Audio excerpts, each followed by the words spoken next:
Hey everybody, welcome to my bass pedalboard demo. Hooray! So what I basically do with this is I use it to create sort of this synth bass sound. And the first thing that I do is I run the bass signal into the Boss LS2 line selector, which splits the signal into two groups. Or two channels really. The first channel goes from the LS2 into the Boss Octave OC2, which is the super trendy pedal that everybody loves. And this is basically used for all of the low end in the signal in my sort of beefy synth bass sound. What you find a lot of the times is whenever you're creating a synth bass sound, a lot of the low end just gets sucked out, and this is a way that I kind of like put it back in. And I really like the OC2 because it's not just bass in the signal, it's this really punchy sort of low end, and I'm sure you've heard this sort of sound before.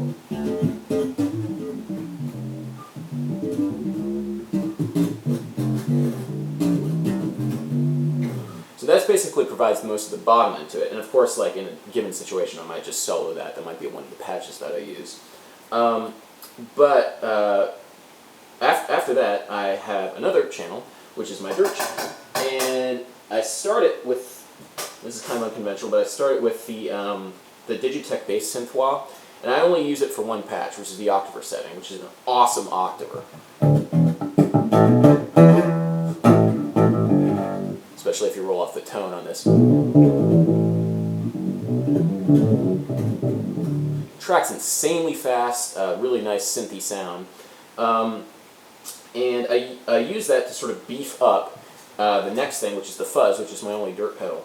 I use it to beef up the Mastotron. Normally, Mastotron kind of gets this bad rep because it has this very sort of sterile sort of sound when you just use it by itself. So this is what the Mastotron sounds like.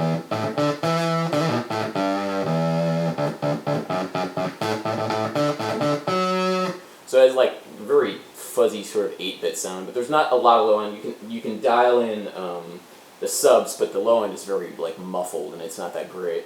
But what I do is I throw the bass synth wah behind it, and then bam.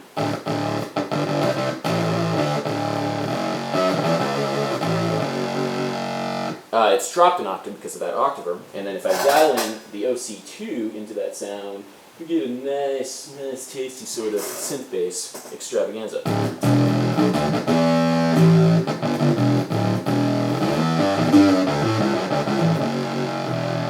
Bam! Really beefing, especially if you do this at low or high volumes, that you really get that impact of that OC2 right there. It's awesome.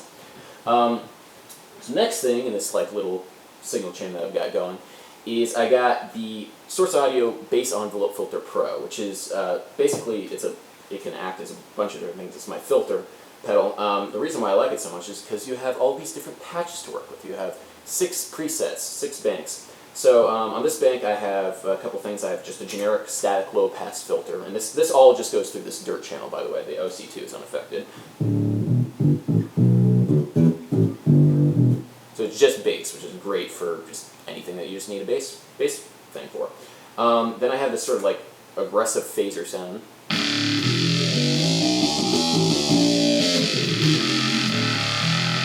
Cool.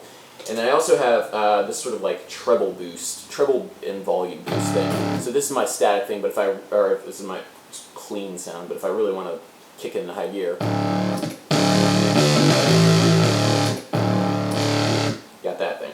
But it really gets fun on this bank that I have, which is all controlled by this guy, the Source Audio Hot Hand, which everybody has these days. I'm just a very trend-following kind of bass player guy. But basically this opens and closes the filters in the accelerometer and this hot hand filter. And so you can get effects like this.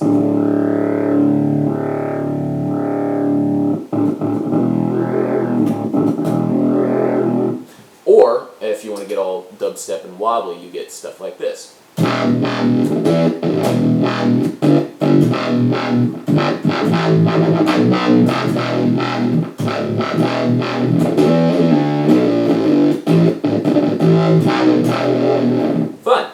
And this one is my cat growl.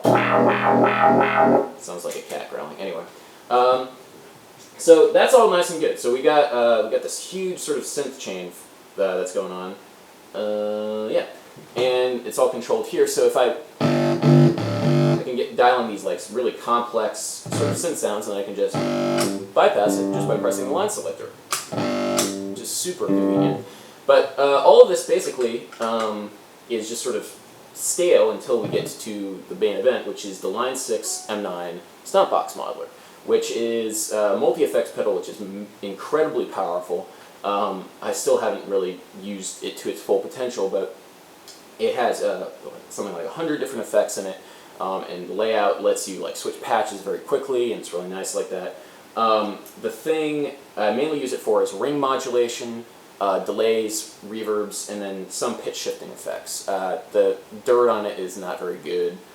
There's some synths which are okay, but I already have a nice massive synth sound, bass synth sound that still sounds like a bass, which is kind of like why I do this rather than play keyboard bass. There's a few things. First of all, generally love to have ring modulation on stuff because it adds a really sort of aggressive top, like a detuned top end. So this is a little ring modulation.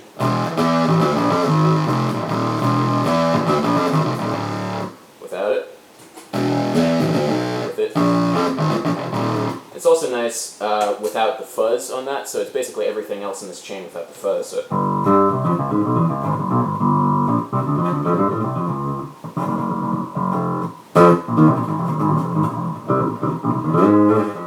So that's a fun little thing. You can also do some fun stuff with pitch shift. This is a patch that I have set up. Everything's controlled with this expression pedal, so I can sweep any parameters on the M9 I want on any number of effects. So it can get pretty complicated. I mean, you can devise these really complicated patches. This patch I like. When the heel is down, it has a static detuned pitch, 0.3 something. Basically, it's like a third tone below. So it gets this sort of detuned hollow synth sort of sound, which is basically acts as a chorus.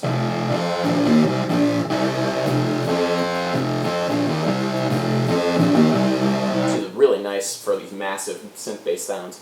But then when it's heel up, it's mostly octave up, but some octave down. So basically, yeah,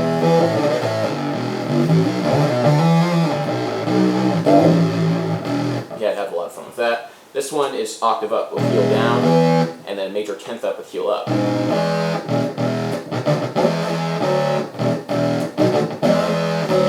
So the thing that gets really fun, of course, you can turn it off and then just have pretty sounds like.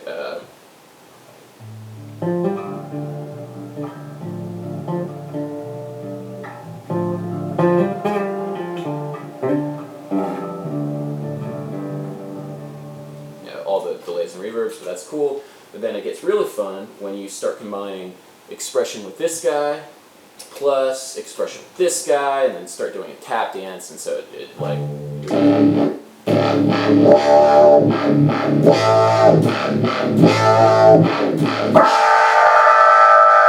Like dumb things like that, or